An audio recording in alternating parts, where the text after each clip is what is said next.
On her daughter's birthday, her mother-in-law gave her a housewife's uniform as a gift, with a smile, as if it were the best joke of the year. Her son-in-law broke into a smile. "Thank you, Mom. That's just what she needed." My daughter burst into tears from the humiliation, tears rolling down her cheeks. But I stood up and calmly said, "Daughter, now open my gift." When they opened the box and saw what was inside, the whole room fell silent. Before we continue, please subscribe to the channel and let us know where you were listening in the comments. The pink box landed on the white tablecloth with a soft thud. Too big for jewelry, too fancy for anything practical. Penny Fowler's smile stretched wide as she pushed it toward Ruth. "Ruthie, darling, open mine first. I spent weeks finding the perfect thing." Ruth's fingers found the ribbon. Silver, expensive, the kind that cost more than the gift inside, probably. She glanced at me down the table. I raised my wine glass half an inch, kept my face neutral. Years directing actors taught me that much. Never telegraph what comes next. "Oh, Mom Fowler, you didn't have to." "Nonsense. A woman turning 35 needs practical gifts, not frivolous. Just open it, honey." Theo leaned back in his chair, arms crossed. His smirk belonged in a bad community theater production. The villain who thinks he's clever. 12 people squeezed around the long table at Le Pigeon watched Ruth tear the paper. The private dining room had gone quiet except for the rain starting against the windows. Portland weather, reliable as a metronome. The lid came off. Ruth's hand stopped moving. Is that a maid's uniform?" One of Ruth's teacher friends whispered it, but the acoustics in that brick-walled room carried everything. Penny's laugh hit 3 notes too high. "Well, she spends so much time cleaning anyway. Might as well look professional." Theo's grin widened. "Thanks, Mom. That's exactly what she was missing." Ruth's face crumpled. Mascara started tracking black lines down her cheeks, the kind of crying that comes from somewhere deep, where you've been storing things for years. Her sister Patricia looked away, suddenly fascinated by her napkin.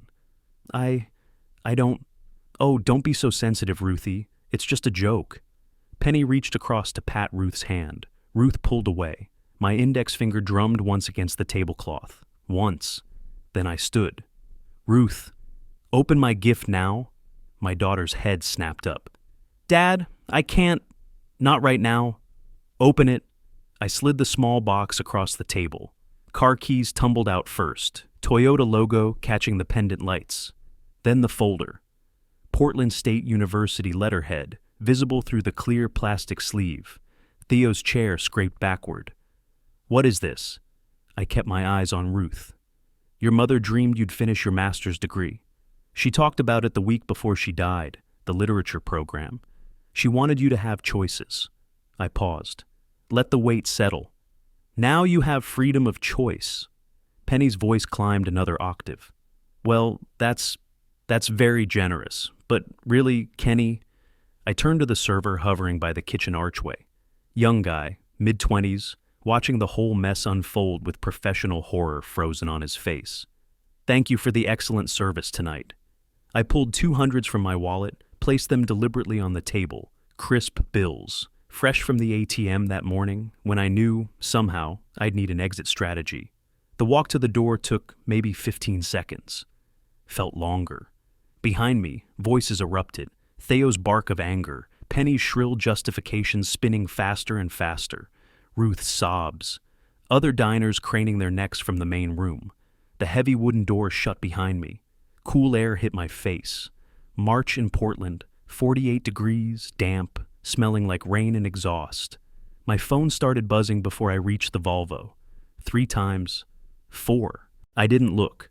The car's lights blinked twice when I hit the key fob. I slid into the driver's seat, hands steady on the wheel. Rain speckled the windshield. My reflection stared back from the rearview mirror. 68 years old. Retired. Supposedly powerless. The corner of my mouth twitched, not quite a smile. The phone buzzed again. This time, I looked. Ruth. "Dad, where did you go, please?" I typed. "Home." Then, "Come tomorrow morning. We'll talk." Hit send, started the engine, put the car in reverse. The doorbell rang at 8:45. Ruth's finger must have hovered over the button for a while. I'd been standing in the kitchen watching the security monitor, seeing her shadow through the frosted glass, waiting. I opened the door. She looked like someone had wrung her out and forgotten to smooth the wrinkles. Same clothes from last night, hair pulled back with an elastic that didn't match, eyes swollen. I didn't know if I should come this early. You should always come. Coffee? She walked past me into the loft, shoulders hunched. I haven't slept. I keep seeing the way everyone looked at me. Sit. Tell me everything. Dad, I'm so tired. I know, honey. Sit. The leather armchairs faced my mask collection, 200 faces from 40 countries staring back at us. Ruth collapsed into the left chair, her mother's old spot. I moved to the kitchen, started the French press routine. Boil water, grind beans, pour, wait 4 minutes, press. A stage manager in 1982 taught me the method. The play closed in 2 weeks. The coffee lasted a lifetime. It's been like this for years. Ruth's voice came from behind me, flat, defeated. Last night wasn't new. I carried 2 mugs back, set hers on the table, pulled my notebook from my cardigan pocket, the small leather one I'd used for blocking scenes, for tracking character motivation. Tell me about the money. Her knuckles went white around the mug. I have to ask, every time. Theo, can I buy new shoes? Theo, my car needs an oil change. He acts like I'm spending his money when her voice cracked. When you what? When I work 50 hours a week teaching, my paycheck goes into our joint account and then it's like it disappears, like I disappear. My pen moved across the page, underlining. What does he say when you ask? She mimicked his voice perfectly. Too much practice. We need to be smart, Ruth. We have goals. Don't you want to save for a house? But we never save. There's always something. I wrote, asks permission, control through money, gaslighting, array, savings. His mother? Ruth stopped, stared into her coffee. Last month I made lasagna for dinner. She took 1 bite and said, "Is this how you cook for my son? No wonder he's losing weight." My pen stopped moving. What did Theo say? He laughed. He said, "Mom's right, babe. Maybe stick to salads. In front of you. Always in front of me. That's the point, I think. The audience makes it real."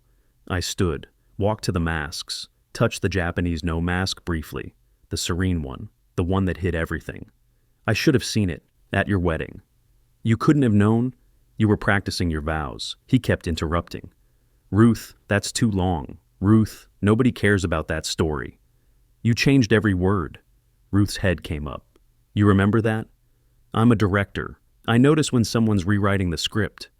The rain drummed harder against the windows. His mother cornered you in the bridal suite, redid your makeup, called you washed out in front of your bridesmaids. I forgot about that. I didn't. I told myself you were nervous, wedding jitters. I turned to face her. I was wrong. She started crying again, quietly this time, the exhausted kind. I sat back down, let her work through it. After a while, I'm calling Ozzy Chang tomorrow. Her head snapped up. Dad, no, a lawyer makes it real. It's already real. If Theo finds out, let him find out. I kept my voice quiet, steady. You're my daughter. I stayed quiet once, not again. She left around 10:30. Needed to go home, shower, change clothes, face whatever was waiting. I hugged her at the door, watched her walk to her Honda, the 15-year-old Civic with the dent in the passenger door, watched her drive away. Then I picked up my phone. Me to Ozzy. Need to talk. Client matter, family. Can you meet Monday 9 a.m.? 15 minutes later. Family? Your family? Me. Ruth. Ozzy. I'll bring coffee. I set the phone down. Ruth had left the maid uniform in a CVS bag by the door. I pulled it out, examined the stitching. Professional grade. Penny had spent real money making her point. I'd almost respect the commitment if it weren't so vicious. Back to the masks. The Venetian Bauda caught the morning light, white and gold. Nobles wore them to move through Venice unseen. I'd bought it in 1995, research trip for a production that never happened. Theater lost funding, but I kept the mask. Behind a mask, a man could be anyone. Do anything. My phone buzzed. Unknown number. Stay out of this. Then, I mean it, old man. This is between me and my wife. Theo? Of course. I looked at Ruth's coffee mug, still sitting on the table, looked at the mask in my hands, back at my phone. My thumbs moved across the screen. Ozzy's office sat 14 floors above downtown Portland.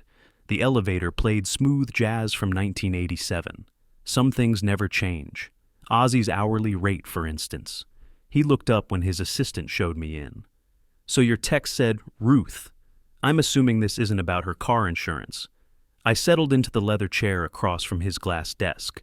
Outside, the Willamette River cut gray through the city. Her husband and his mother humiliated her, publicly, at her birthday dinner. Define humiliated. Gave her a maid's uniform, called it a gift. He backed his mother up, said, my voice caught. I cleared my throat. Ozzy raised a hand. I get the picture. How long has this been going on? 7 years, since the wedding. I didn't see it. The coffee his assistant brought sat untouched on the desk between us, going cold. Didn't want to see it. He pulled out a legal pad, started making notes. I recognized the pattern, lawyer mode, organizing facts into billable hours. Okay, standard play. We document the emotional abuse, file for divorce, get her out of there. I can have papers ready by... No. His pen stopped. No? I want something more. Theatrical. Kenny, I'm a lawyer, not a director. You're both. You tell stories to juries. Make them believe your version. That's theater. He leaned back, fingers steepled. The gesture meant he was shifting gears, from lawyer to old friend. We'd known each other 30 years. There's a difference between courtroom strategy and whatever you're thinking. Is there? Both require casting. Both require knowing your audience. Both require staying legal. That's my line, Kenny. I help you, but we stay legal. I pulled out my notebook, the small leather one I'd been carrying since Ruth's confession, opened to the page where I'd underlined her words. She said, I disappear. That's what he's done to her, Ozzy, made her disappear. He studied me for a long moment, then he pushed the legal pad aside. What do we know about Theo, financially? Nothing yet, but I know someone who can find out. Private detective, does financial forensics, divorce work mostly. How long? Week, maybe 2. Depends on what's there to find. There's something. Men like Theo, they always have secrets. And if there's nothing? Ozzy's tone suggested he knew the answer. Then we create something worth finding. He opened his desk drawer, pulled out a business card, slid it across the glass. Marcus Webb, Private Investigations. He's good. Expensive but good. Tell him I sent you. I pocketed the card. My phone buzzed. Ruth. Are you okay? Theo keeps asking where you are. I type back. I'm fine. Meeting with Ozzy. Don't tell Theo. He's scaring me, Dad.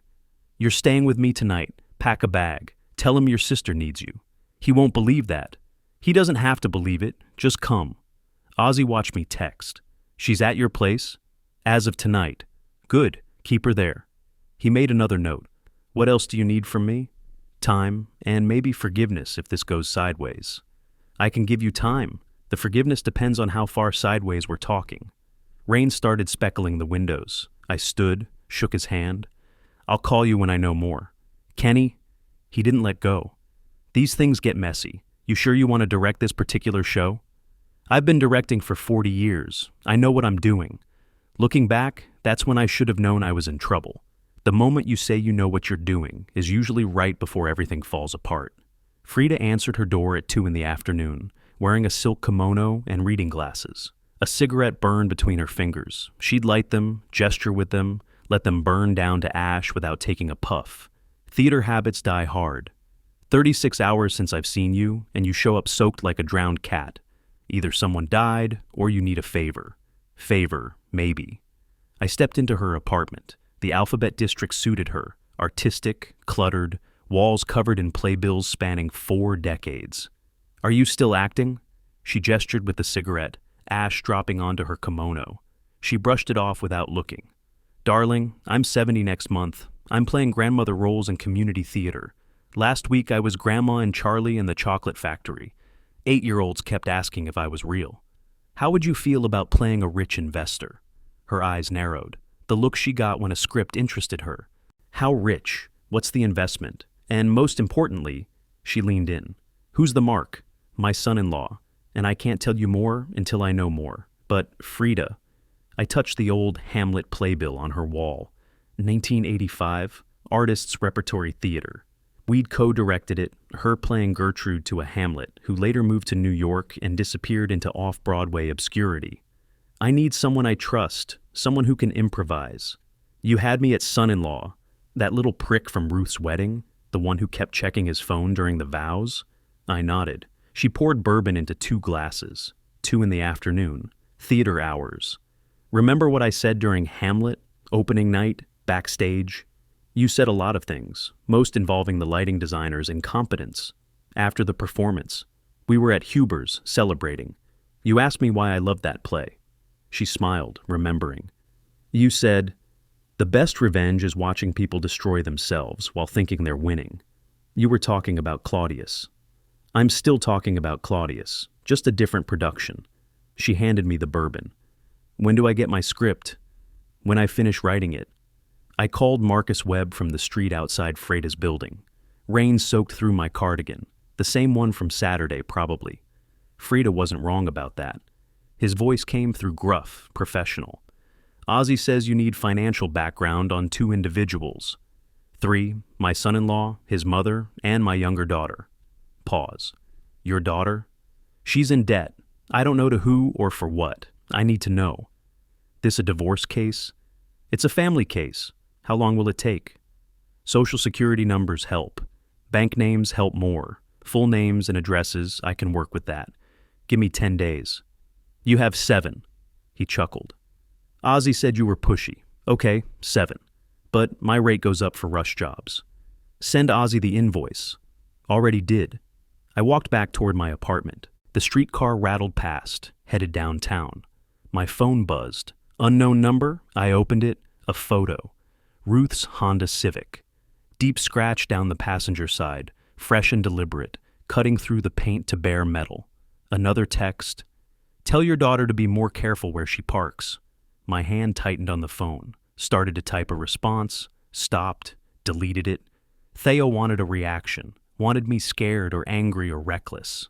Instead, I took a screenshot, forwarded it to Ozzy with one line. Evidence, save it.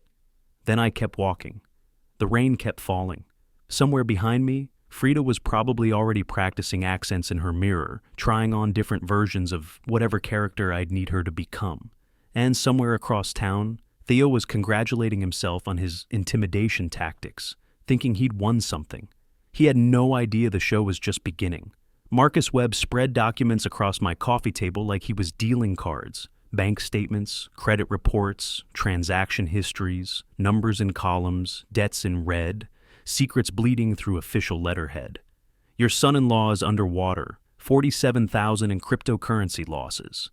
He invested in something called Moon Doge last October. Moon Doge? Exactly, it crashed. He's been taking cash advances on credit cards trying to make it back. Classic gambler's fallacy. He pointed to a highlighted section. See these withdrawals?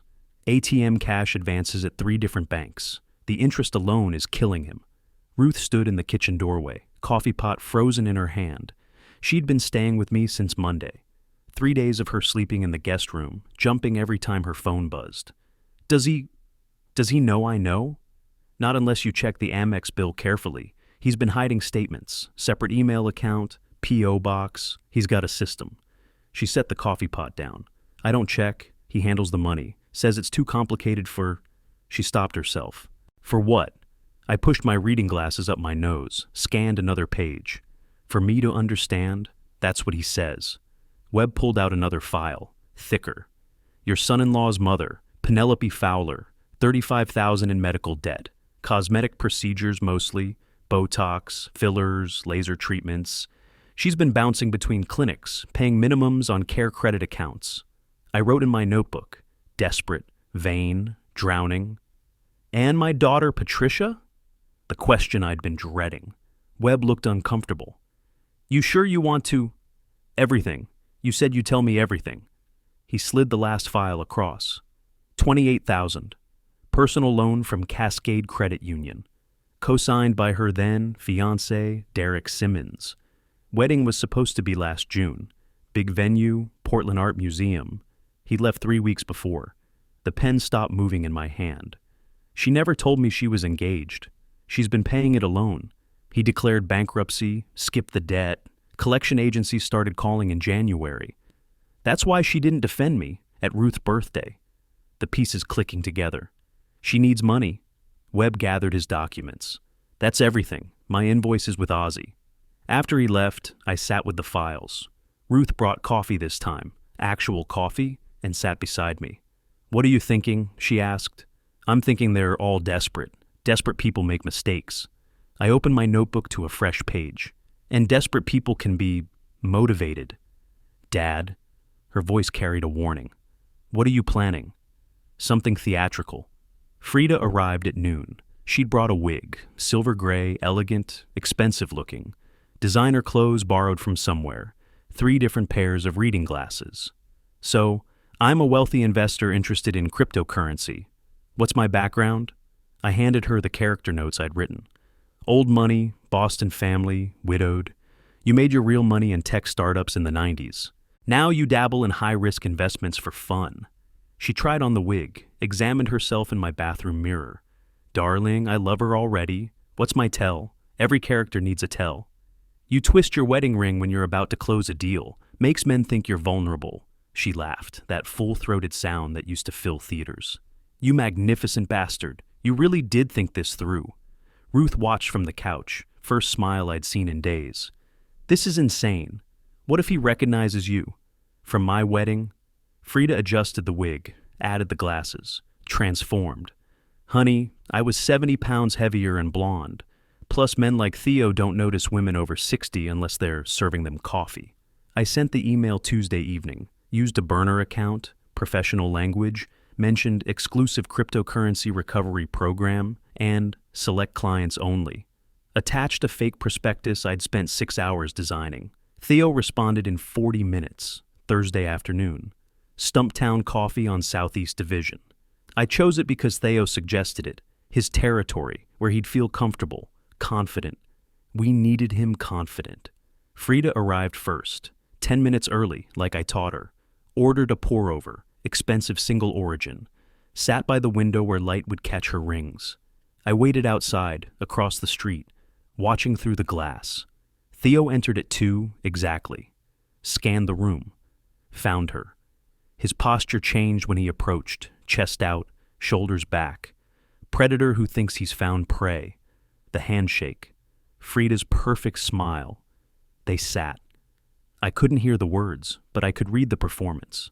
Frida leaning in, speaking, Theo mirroring her position. His pupils dilated when she mentioned cryptocurrency recovery. Greed has a physical tell if you know what to look for. 20 minutes in, his phone buzzed. I saw his expression change, saw him glance at the screen, then look around the coffee shop, suddenly wary. Frida kept talking. He wasn't listening anymore. His phone buzzed again. He stood abruptly, said something. Frida's smile faltered. He walked outside. My phone lit up. Frida texting from under the table. "We have a problem." I was about to respond when I saw her. Patricia, walking down Division Street, phone in hand, looking at the coffee shop, looking at Frida through the window, looking at me standing across the street. She stopped, did a double take, raised her phone. I watched her take the photo, watched her thumbs move across the screen. 30 seconds later, Theo looked at his phone again, and I knew. I'd forgotten. In all my planning, all my careful strategy, I'd forgotten that Patricia works at Cascade Dental, 3 blocks from Stumptown Coffee, right on her lunch route. Theo made a call, still outside, looked back at Frida once, walked to his car, drove away. Frida emerged 5 minutes later, found me still standing across the street. "He left 20 minutes ago, said he'd call me. He won't call me." "Did he see you? Recognize you?" "No, but he got suspicious. Someone texted him and his whole energy changed." "Patricia," I said. The word tasted like ash. "She works on 32nd. She must have seen us." "Your daughter?" "She's broke and desperate, and she thinks Theo might help her if she's useful to him." Frida touched my arm. "Kenny, I need to go." I walked home, took 40 minutes, Could have caught the bus, called a taxi, anything. But I walked, rain soaking through everything. Needed the time, needed to think. 11 p.m. Ruth asleep in the guest room. I sat in the dark living room, phone in my hand, waiting. The text came right on schedule. Theo, interesting friends you have, Kenny. Then, stay away from my business, stay away from my wife, or next time it won't be Ruth's car that gets damaged. Then, I know people. You're just an old man playing games. Stop while you still can. I stared at the words. My theatrical masks stared back from their shelves. 200 faces, every one of them judging me now. Another text. Patricia this time. Dad, I'm sorry I didn't know. Theo just asked if I saw you today, and I didn't think. The phone slipped in my hand. I set it down before I threw it. Footsteps behind me, Ruth's door opening. Dad, it's 2 a.m. Are you okay? Fine, go back to sleep. You're lying. I can always tell when you're lying. She sat beside me, smelled like lavender sheets and safety, saw the phone, the messages. He knows, she whispered. Not everything, just enough to be dangerous. So what do we do? I looked at her, 7 years of abuse written in the lines around her eyes, in the way she folded into herself, even safe in my apartment. We improvise, I said. Every good director knows the best moments happen when the script falls apart. That's not comforting. It's not supposed to be. My phone lit up again. Ozzy, heard about the coffee shop. Call me when you wake up. We need to talk legal strategy. This just got complicated. I reached for my notebook, flipped past the careful planning, the Phase 1 and Phase 2 notes, the character sketches. Found a blank page, at the top, Act 2, revised. Ruth leaned against my shoulder. What are you writing? A new script. My pen moved across the page. Because the old one just got canceled. Patricia stood in my doorway at midnight, soaked through, mascara running in black rivers down her cheeks. I stepped aside, let her in, didn't offer a towel. Ruth emerged from the guest room in my old college shirt, saw her sister, stopped moving. The temperature in the room dropped 10 degrees. I needed to talk to you, Patricia said, tracking water across my hardwood. Her eyes never left me, like Ruth wasn't even there. I gestured to the couch, sat in my chair, said nothing. Patricia filled the silence. Dad, I'm sorry about the birthday thing. I was wrong. I see that now. Waited. Ruth always gets everything, the attention, the support. I just wanted, I don't know, to matter. You testified against me. I kept my voice flat. For money that never came. Theo said he'd help with my debt. He lied. And you believed him. She looked at Ruth, then back at me. I'm your daughter too. The words hung there. Ruth's breath came shallow. I let the silence stretch until Patricia squirmed. Yes, I said finally. You are. Hope flickered across her face. You should go home, Patricia. The hope died. She left without another word. I locked the door behind her. The deadbolt clicked loud in the quiet apartment. Ruth stood in the hallway. What was that about? Desperation. Monday morning, I sat with Ozzy in his office again. Rain hammered the 14th floor windows. Some things never change. Portland weather. Ozzy's coffee, my determination. Patricia ruined the theatrical approach, I said. So we go corporate, boring, legitimate. Ozzy leaned back in his chair. My buddy at Cascade Capital owes me a favor. They run cryptocurrency recovery programs, real ones. Can he send Theo an invitation? He can send a mass email to their client list. Theo's email happens to be on it. Pure coincidence. I pulled out my notebook. That's not fraud. It's marketing. Theo makes his own decision to invest. We just know he will. Because he's desperate. Because he's a gambler trying to fix a gambling problem. Ozzy slid a document across his desk. The fund that'll be offered, it's legitimate, also highly volatile, very likely to fail. I wrote, Cascade Capital, real company, real loss. When? Email goes out this afternoon. 99 other people will get it too. Theo won't know he was specifically targeted. My phone buzzed. Text from Ruth. Going to work. Love you. I typed back, be careful. Noon. Pioneer Place Mall. I positioned myself near the Nordstrom entrance with coffee I didn't want. checking my watch like someone late had stood me up. Penny's social media showed she visited this mall every Monday, checked in at Sephora like clockwork. 12:15. There she was, shopping bag in hand, heading for the exit. We both reached for the door handle. She jumped back. I manufactured surprise. Kenny, what a surprise! Picking up a birthday gift for an old friend. You? She lifted the Sephora bag defensively. Just moisturizer. Essential, you know, at our age. I nodded toward the outdoor seating area. Join me for coffee? My appointment canceled. She hesitated. I could see her calculating. The birthday dinner was a week ago. I'd been gracious then, leaving quietly. Maybe I was harmless. Sure, just for a minute. I bought her coffee she didn't want. She accepted it anyway. We sat at a metal table, rain misting under the awning. You look wonderful, I said. Honestly. Have you had work done? You have that glow. She tried not to smile. Failed. Just a little. Botox, nothing major.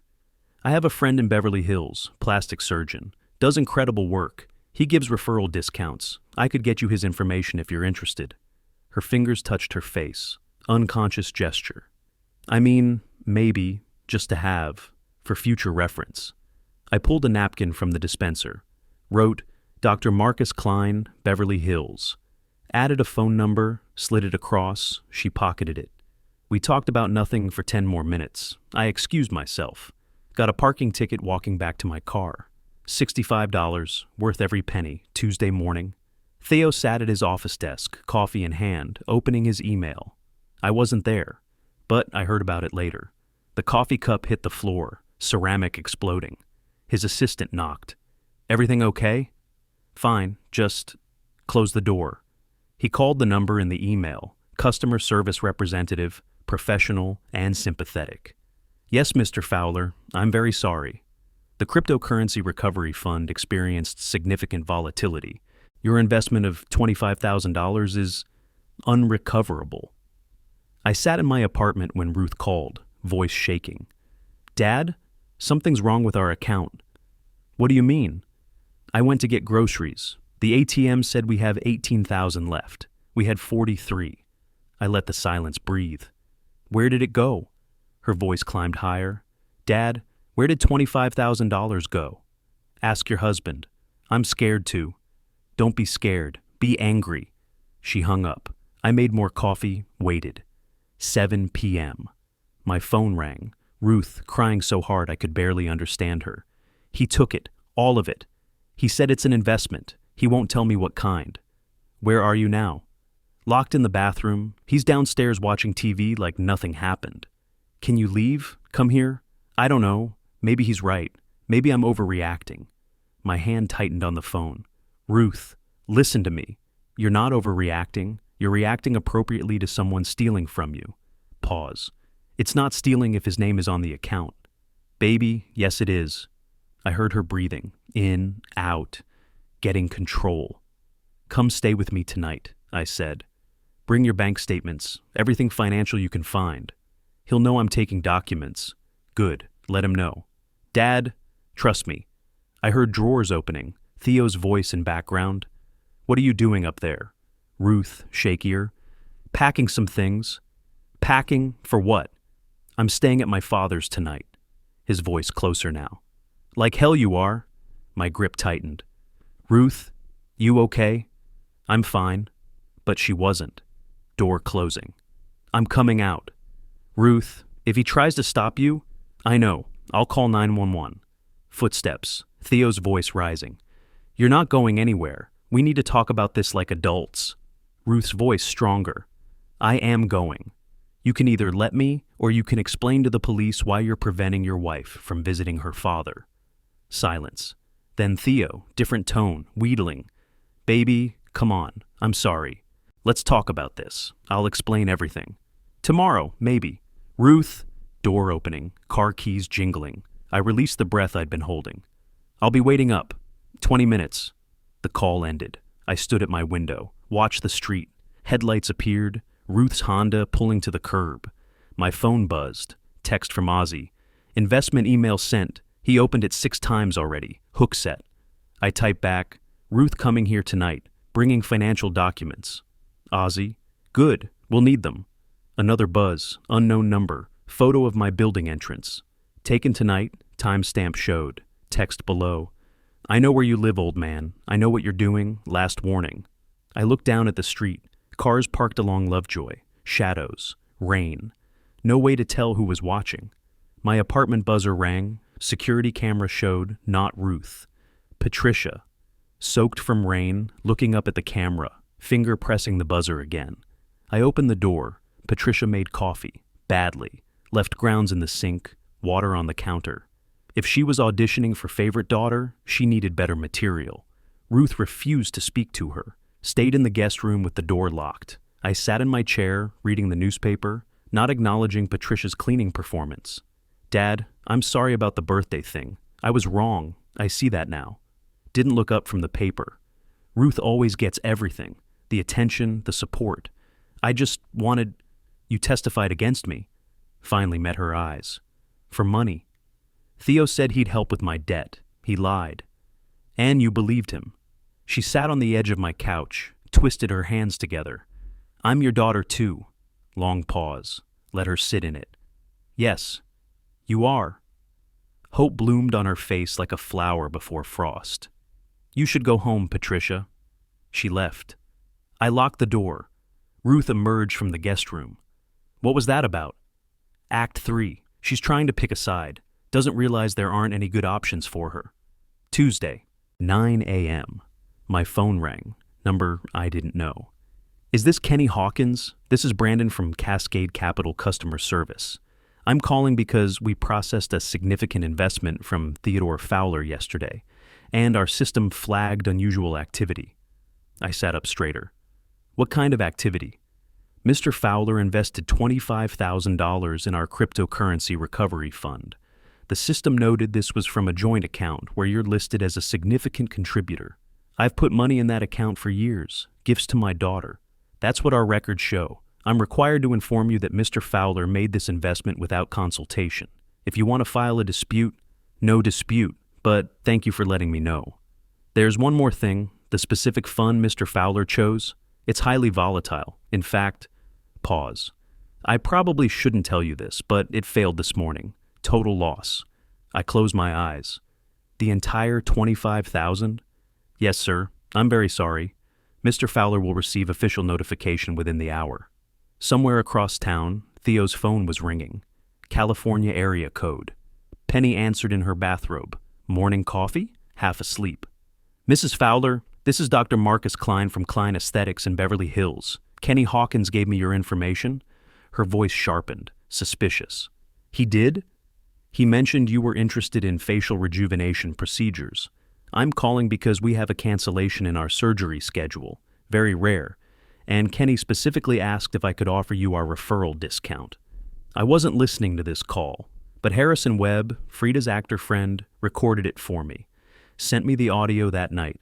I sat in my dark apartment, bourbon in hand, and listened to Penny take the bait. What kind of discount? 60% off our platinum package. Normally $38,000, but for Kenny's referrals, $15,000. However, the surgical slot is only available next month, and I need a deposit within 48 hours to hold it. Silence. Then, I'll need to think about it. Of course. But Mrs. Fowler, spots like this don't open often. I have 3 other clients interested. She hung up, pulled out her laptop, Googled Dr. Marcus Klein, Beverly Hills.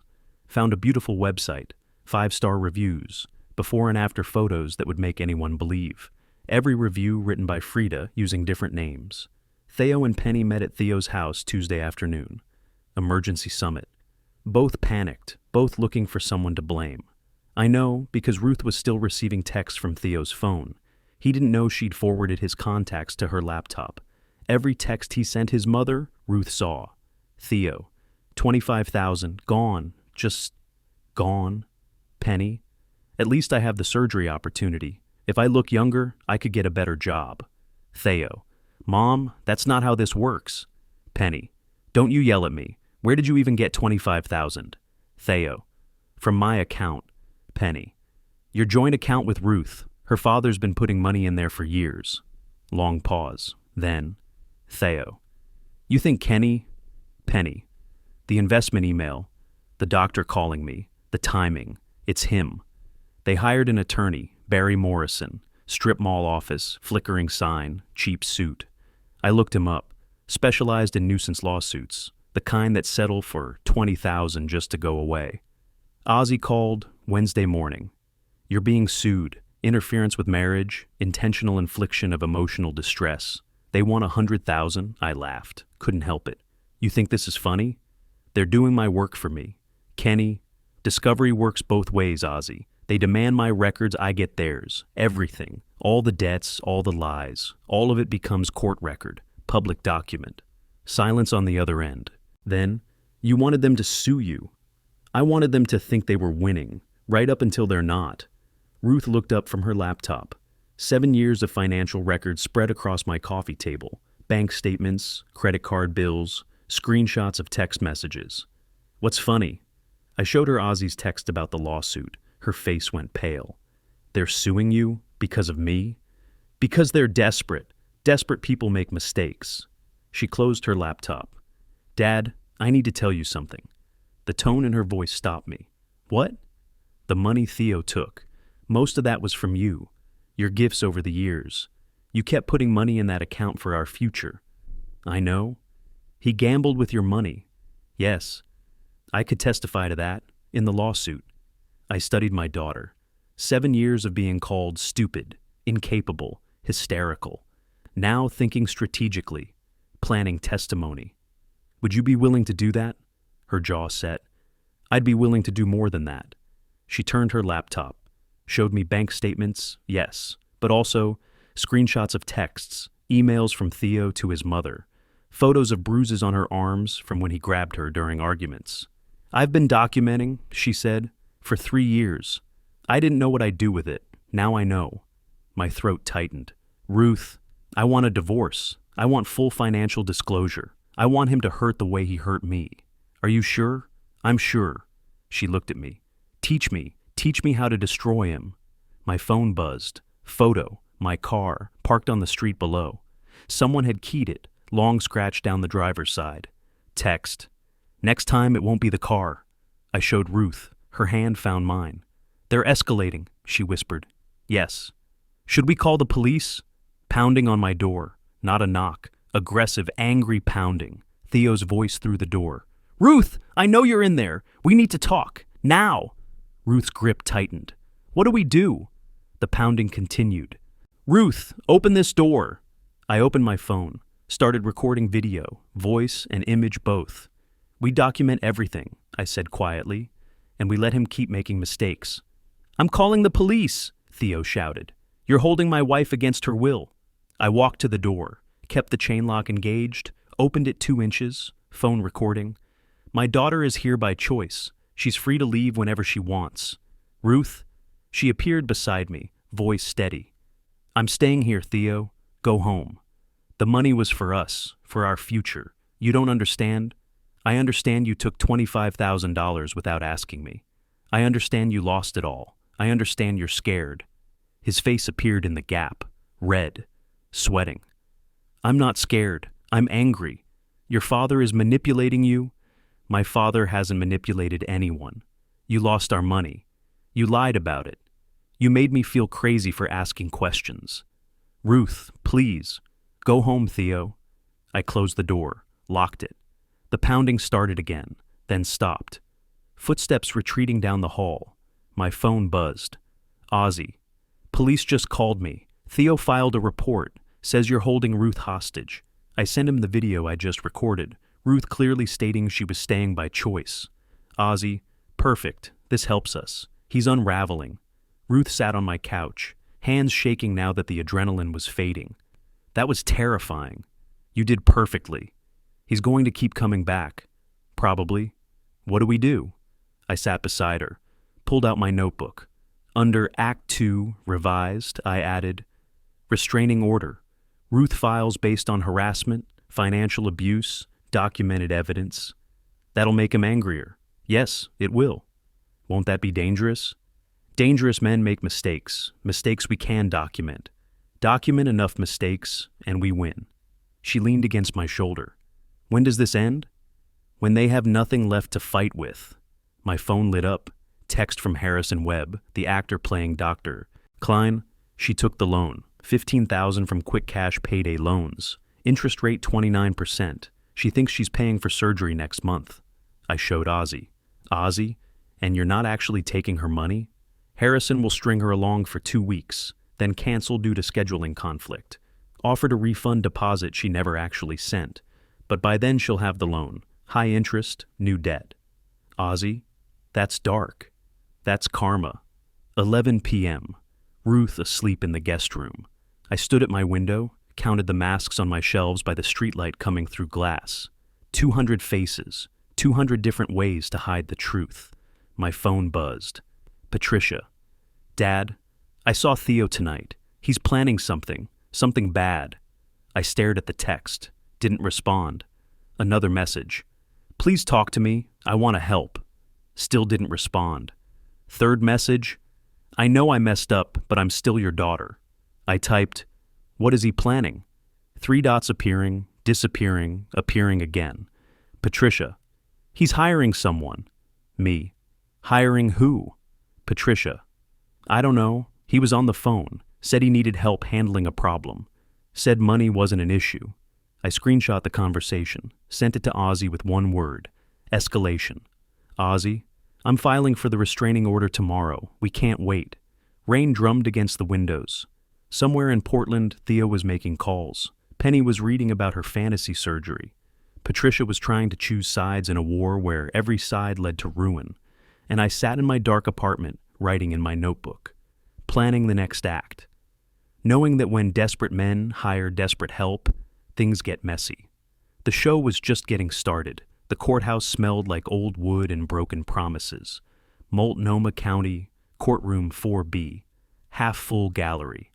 Some of Ruth's teacher colleagues, some theater people who'd heard I was in trouble. Curious faces waiting for the show. Barry Morrison clicked through his PowerPoint. The template looked like it came from 2003. Word art titles, clip art gavel. I would have been embarrassed to use it for a community theater audition flyer. Your Honor, Exhibit A.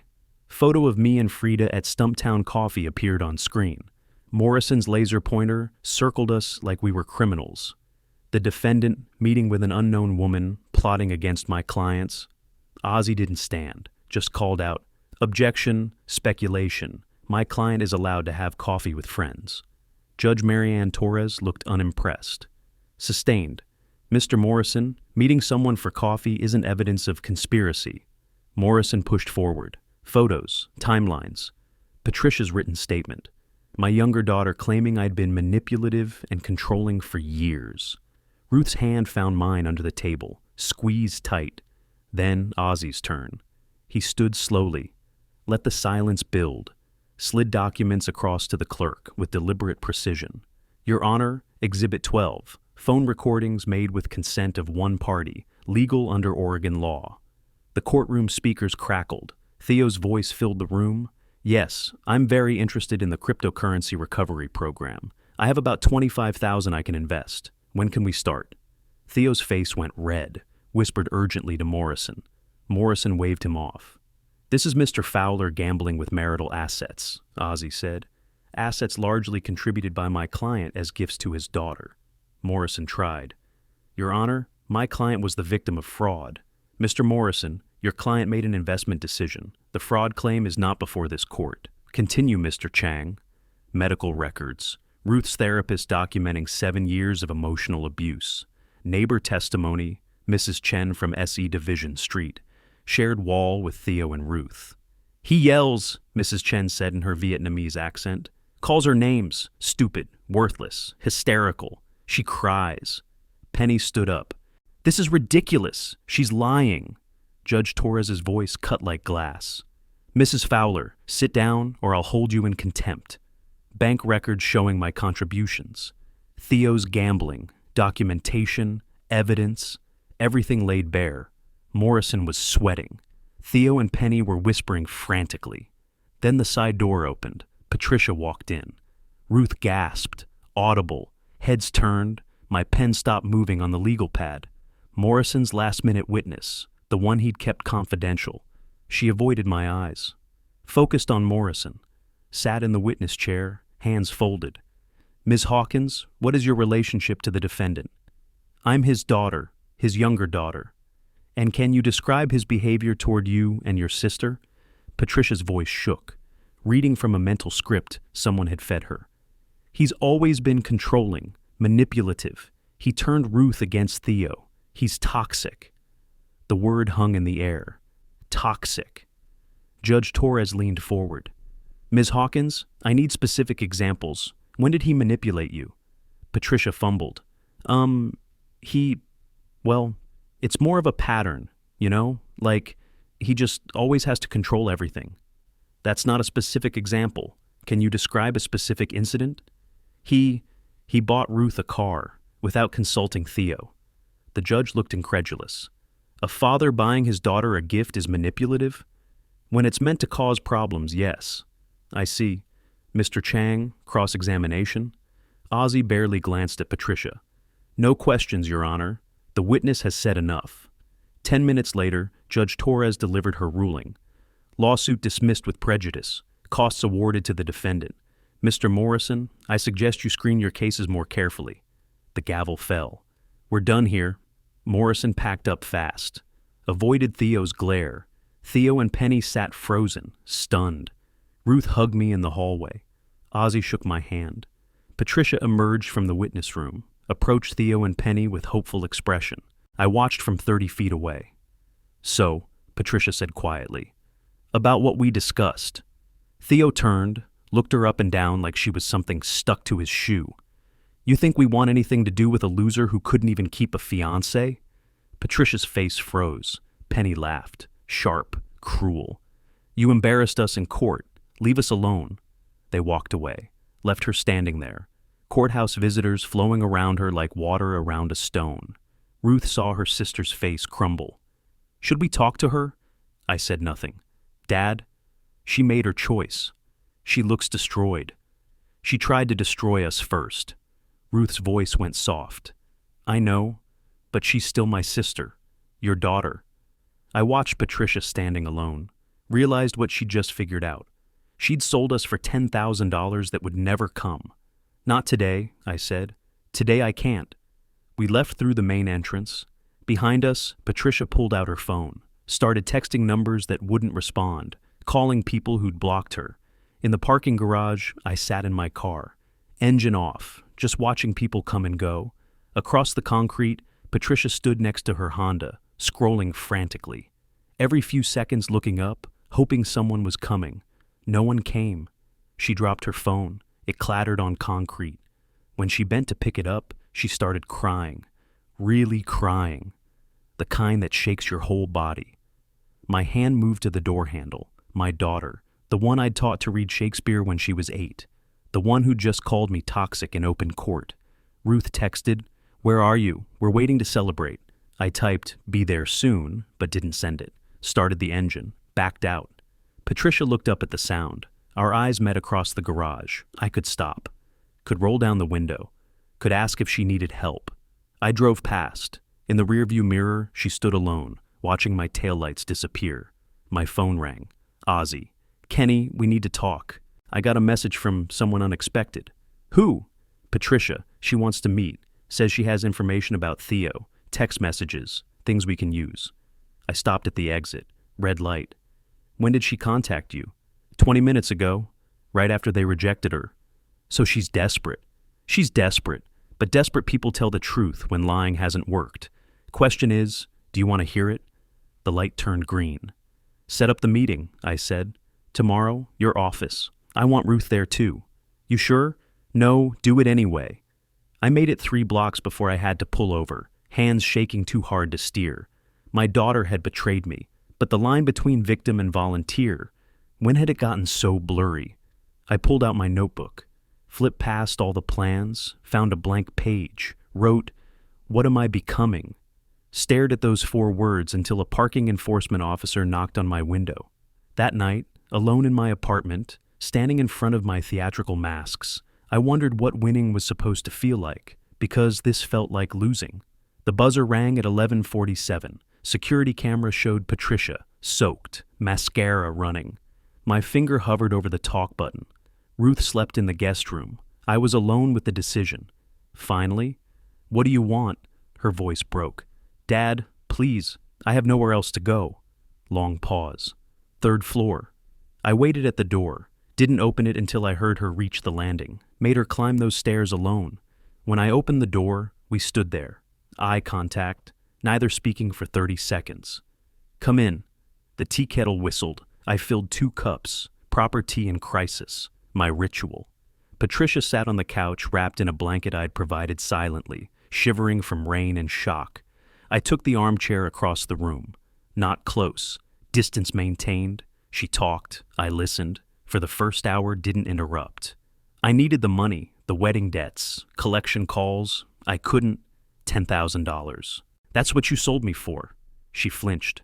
"It was $30,000 I owed. $10,000 seemed like a start. You thought he'd actually pay you. I thought someone would help me. Anyone. I've been drowning for 2 years and nobody—" Her voice broke.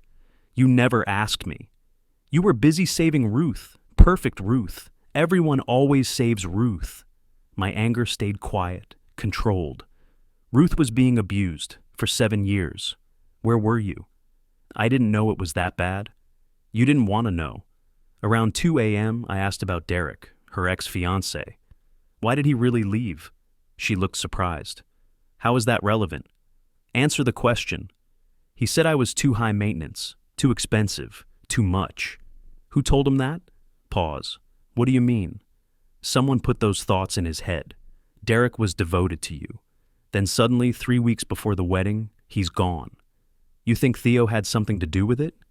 "I think Theo likes destroying things. Did Derek know Theo?" Processing. "They met at Ruth's birthday, talked for 20 minutes. Theo was being charming. And 3 weeks later, Derek left." Realization dawned on her face. "Oh my God." Morning light started showing through windows around 5, both of us exhausted. "I'll make you a deal." "I don't deserve a deal."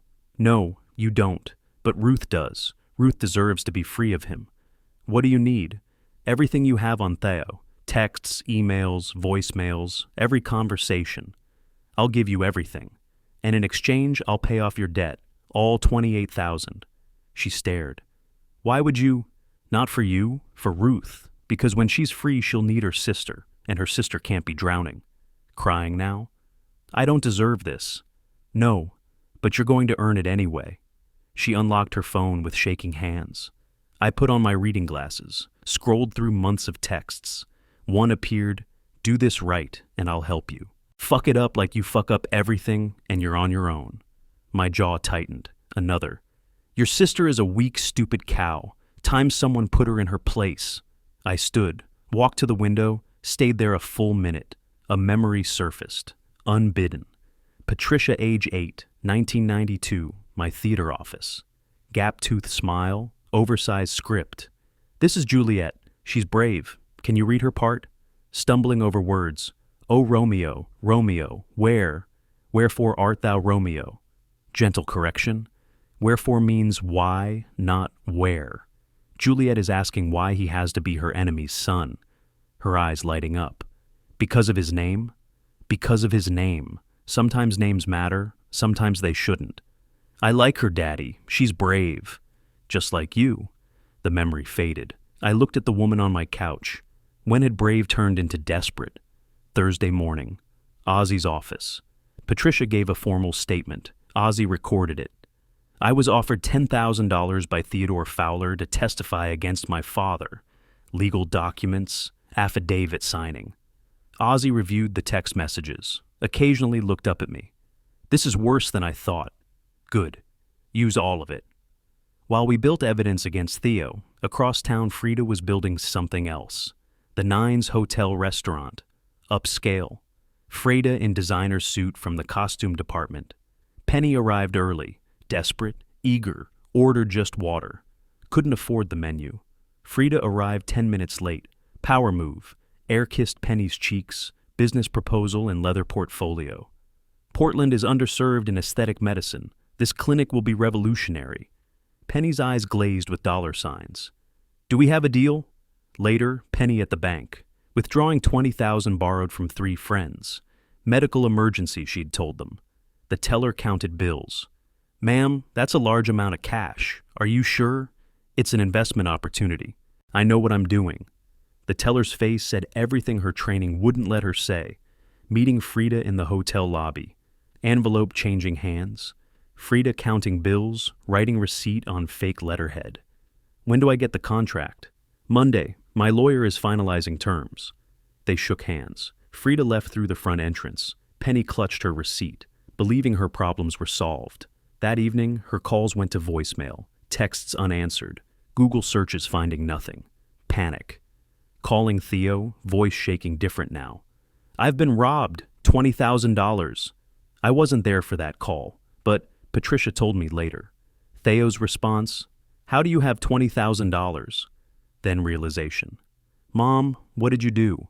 I sat in my apartment, spread of evidence on the coffee table, my notebook open. Bourbon glass, actually drinking this time. Text from Frida. Package delivered, 20,000 secured, she never suspected. Text from Ozzy. Patricia's evidence is devastating. We can destroy him in Ruth's divorce. Text from Ruth. Thank you for giving Patricia a chance. I know it cost you. I stared at that last text. It did cost me, just not the way Ruth thought. My phone rang. Unknown number. Mr. Hawkins, this is Linda Morita. I'm a friend of Penelope Fowler's. My hand tightened on the glass. I don't think we should be speaking. She borrowed money from me, $20,000, said it was medical. Now she's saying she was scammed. I'm sorry to hear that. Mr. Hawkins, I'm a detective, retired, Portland PD. I don't believe in coincidences. I set down my glass. What are you saying? I'm saying I've been watching this situation. The lawsuit, the dismissal, the timing. You're very careful, very smart, but everyone makes mistakes. I haven't done anything illegal. No, you haven't. That's what makes it impressive. But Mr. Hawkins, you're destroying people, and destruction spreads, collateral damage, innocent bystanders. There are no innocent bystanders here, aren't there? Penelope's friends who loaned her money, Ruth's students who wonder why their teacher looks exhausted, the courthouse staff who witnessed your daughter call you toxic. I said nothing. I'm not threatening you. I'm warning you. Be careful how far you take this. Because once you cross certain lines, you can't uncross them. She hung up. I stood in the dark, phone in hand, her words echoing. Collateral damage. My phone rang again. Ruth. Dad, I need to tell you something. Something I should have mentioned earlier, but I was scared. Ruth, breathe. What is it? I'm pregnant. The room tilted. I sat down hard. What? 8 weeks. I found out 2 weeks ago, right before court. I didn't want to complicate. Theo's? Yes, but I'm keeping it. I'm keeping the baby, and I'm still getting divorced. I just wanted you to know before we go any further, because whatever he is, he's going to be my child's father. I looked at my bourbon glass, my notebook, my masks, collateral damage, an unborn child who would grow up knowing their father was destroyed by their grandfather. Dad, say something. I opened my mouth. No words came. Outside, Portland rain started again. Inside, everything had just changed. The Artists' Repertory Theater marquee glowed against May rain. King Lear, 40th Anniversary Revival, Benefit Gala, tonight. I stood at the entrance in my tuxedo, greeting arrivals, shaking hands, playing the gracious host. The theater director emeritus returned to his professional home. Ruth arrived on my arm, black dress, elegant, showing nothing of the 12 weeks she carried. Heads turned. Whispers spread like wildfire through the lobby. Theo and Penny arrived 20 minutes late. Couldn't afford valet parking. Walked 3 blocks in rain. Penny's borrowed dress too tight. Theo's suit hanging loose from stress weight loss. They stood in the lobby, dripping, trying to look dignified, failing. Patricia positioned herself in the orchestra section, 3rd row center, nodded to Ruth across the crowd. Maintained careful distance from me until the right moment. The lights dimmed, performance began. On stage, Lear divided his kingdom, asked his daughters to declare their love. Goneril and Reagan lied beautifully. Cordelia spoke truth plainly. Lear banished her for honesty. Ruth's hand found mine in the darkness, squeezed tight. Intermission bell rang at 8:45. The theater manager appeared on stage, microphone in hand. Ladies and gentlemen, we're honored tonight to have the original director of this production, Mr. Kendrick Hawkins. Applause, polite, curious. I climbed the stage stairs slowly, arthritis in my knee protesting each step, reach center stage, spotlight finding me, audience quieting. 40 years ago, I stood on this stage and told a story about a king who loved his daughters but couldn't tell the difference between flattery and truth. Camera phones rising, recording. I wanted this documented. We teach children that family is everything, that blood is thicker than water, that you should forgive, forget, move forward. Uncomfortable shifting in the audience, some glancing toward Theo and Penny in the back. But sometimes family is the wound that never heals. Sometimes the people who should love you most are the ones who destroy you most efficiently. Ruth in the audience, tears streaming. Lear learned too late. His daughter Cordelia loved him truly, but he couldn't see it past his own pride. He chose the daughters who lied beautifully over the daughter who spoke truth plainly. Pause. Let it breathe. I spent my life teaching people to pretend, to perform, to inhabit roles. Tonight, I'm done pretending.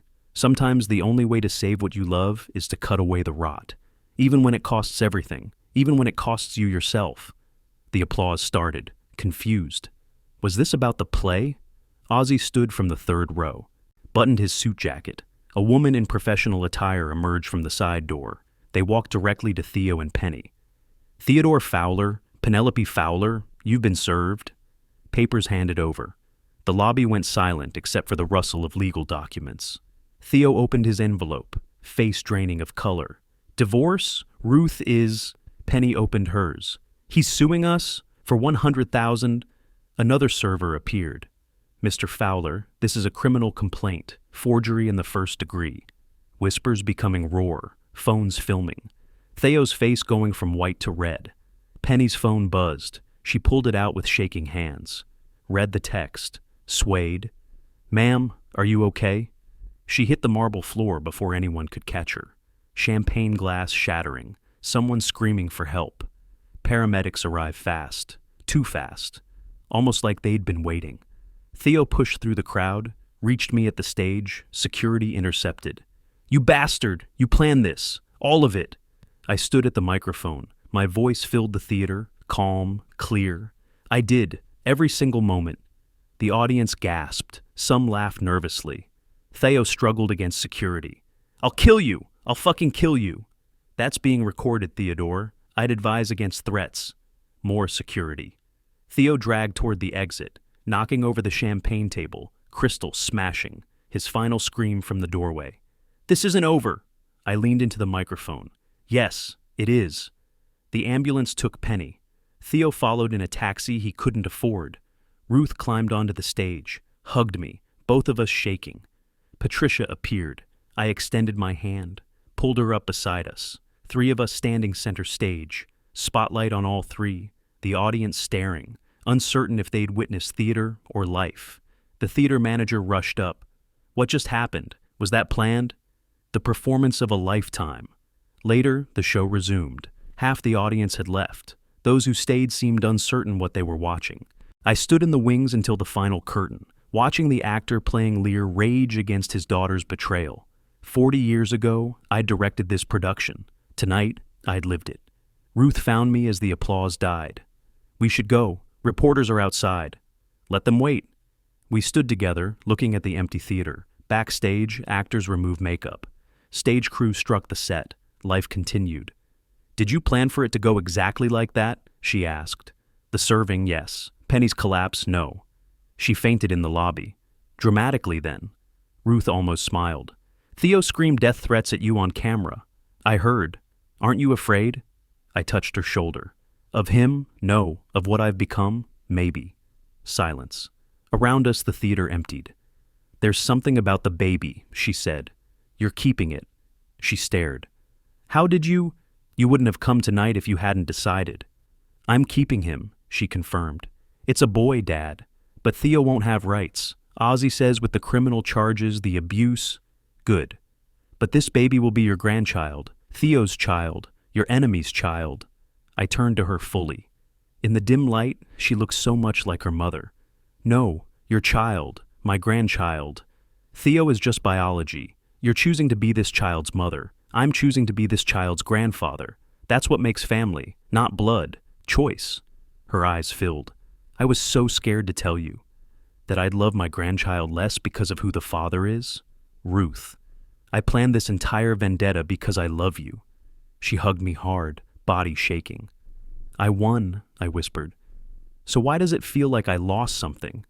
She pulled back, looked at my face. Because you did. We all did. Was it worth it? She touched her stomach. Small gesture. Protective. Ask me in 7 months when I'm holding my baby and Theo is gone.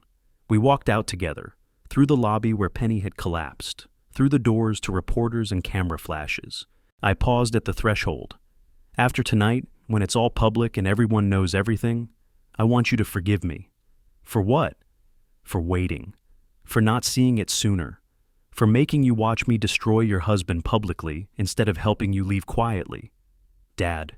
She took my hand. I already have. We stepped into the flashes together. Behind us, the theater went dark. The show was over. 3 months later. July heat replacing spring rain. The calendar on my refrigerator showed red X's through June, halfway through July. Divorce finalized last week. All legal proceedings concluded. I stood at my window, coffee going cold in my hand, looking at the city waking up. Ruth called at 8. Can we come over? Patricia and I, we have news. Of course. They arrived at 9. Ruth's belly unmistakable now, at 16 weeks. Patricia carried a bag from the ultrasound clinic. I made tea. 3 cups. The ritual I couldn't abandon. Photos spread across my coffee table. Tiny profile. Small hands reaching towards something invisible. It's a boy, Ruth said. My hand trembled slightly, picking up the photo. A boy. My grandson, Theo's son. We're having a nephew, Patricia grinned. I stared at the image. This child would grow up knowing his grandfather destroyed his father. Would that be pride or shame? Dad? Ruth watched my face. Say something. He's perfect. We sat there until afternoon, talking about nursery colors and baby names and the future. Normal things, as if the past 6 months hadn't happened. After they left, I opened my locked drawer. The family photo album I'd hidden in April. Found the picture from 2010. Everyone smiling. Ruth newlywed. Patricia engaged. My wife beside me, alive, happy. Before everything fell apart, I touched the faces with one finger, then closed the album, locked it away again. My phone buzzed at midnight. Unknown number. Text messages appearing word by word. I know about the baby. I know it's a boy. I know I have no rights. But please, let me see him. Just once when he's born. Please. Theo, using someone else's phone to bypass my block. My thumb hovered over the keyboard, typed no and deleted it, typed never and deleted it. Set the phone down, no response sent. Across town, Theo lived in a studio apartment in Gresham, 400 square feet. Working retail at Target for $16 an hour. Wage garnishment taking $300 every month. Would take 12 years to pay back what he owed Ruth. His mother lasted 8 months living with him before moving out. Got a cat. Sent me a Christmas card with its photo. As if we were distant acquaintances who'd merely drifted apart. Frida visited weekly, checking on me, worried. You look terrible, she'd say, always honest. Thank you. When did you last sleep? Really sleep. I slept with pills, woke tired. Lost 15 pounds I couldn't afford to lose. Looked in mirrors and saw a stranger. My theatrical masks watched from their shelves. 200 faces judging me. I'd become what I needed to become. Director of destruction, choreographer of cruelty, artist of revenge. And art requires sacrifice. Patricia paid me back in small ways. Dinners cooked, errands run, presents when I needed company. We were healing. Slowly. Ruth was stronger than before, free, building a life, teaching, planning for her son. I'd won everything I sought. So why did victory taste like ashes? Late one night, I pulled out my notebook, the one I'd kept since this started, Flipped through pages of careful plans, strategies, character sketches. Found a blank page at the end. Wrote, "The Cost of Justice, a play in 3 acts." Started writing. Not about heroes, about people who win and lose themselves in the process. 2 weeks before Ruth's due date, another text came. Different number. Theo again. "I got clean. I'm in therapy. I'm paying the restitution. I'm not asking for forgiveness. I just wanted you to know I heard you. Thank you for breaking me. I needed to be broken." I stared at those words for an hour. Did I create his redemption by destroying him? Was that victory or cruelty? I deleted the message, but it stayed with me.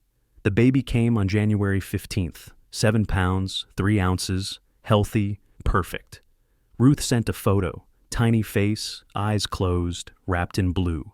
Text, William Kenneth Hawkins, Will for short. William after Ruth's grandfather, Kenneth after me. My grandson carried my name. Another text, Dad, when Will is old enough, I'm telling him the truth. About Theo, about what you did, about all of it. Because lies destroyed this family. I won't perpetuate them. Love, Ruth. I sat in my dark apartment, looking at my grandson's photo. He would know, someday, that his grandfather destroyed his father to save his mother. He would judge. I hoped he'd understand. Feared he wouldn't. Outside, Portland rain started again. March returning to April, returning to rain. The cycle continuing. I walked to my window, looked at my reflection in the dark glass. Old man, victorious, alone. Whispered to the reflection, "I won," but it sounded like a question. Behind me, my phone buzzed. Theo's number. I'd never blocked it permanently, kept it active. Punishment for both of us. His message, "Congratulations on your grandson."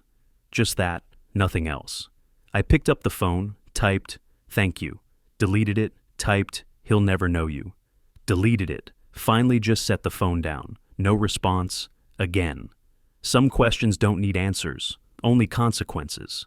I turned off the lights, sat in darkness. City glow through windows, the only illumination. My masks watched from their shelves, jury of faces, each one a role I'd played. But which one was really me? The good father, the vengeful destroyer, the strategic director, the broken man? All of them, none of them. Just an old theater director who'd staged the performance of his life and couldn't tell anymore if the audience was applauding or fleeing. The bourbon sat untouched on the table. The pills waited in the bathroom. The notebook lay open to a half-finished play about revenge. Outside, somewhere in Portland, Ruth rocked her newborn son. Patricia drove home from the women's shelter where she helped other victims. Theo worked his shift at Target. Penny fed her cat. Life continued, messy, complicated, real. I closed my eyes, whispered to the empty apartment. Curtain. Not on victory, on the truth that sometimes you can win everything and lose yourself in the process. The masks didn't answer. They never do. If you like this story, please like this video, subscribe to the channel, and share your impressions of this story in the comments. To listen to the next story, click on the box on the left. Thank you for watching.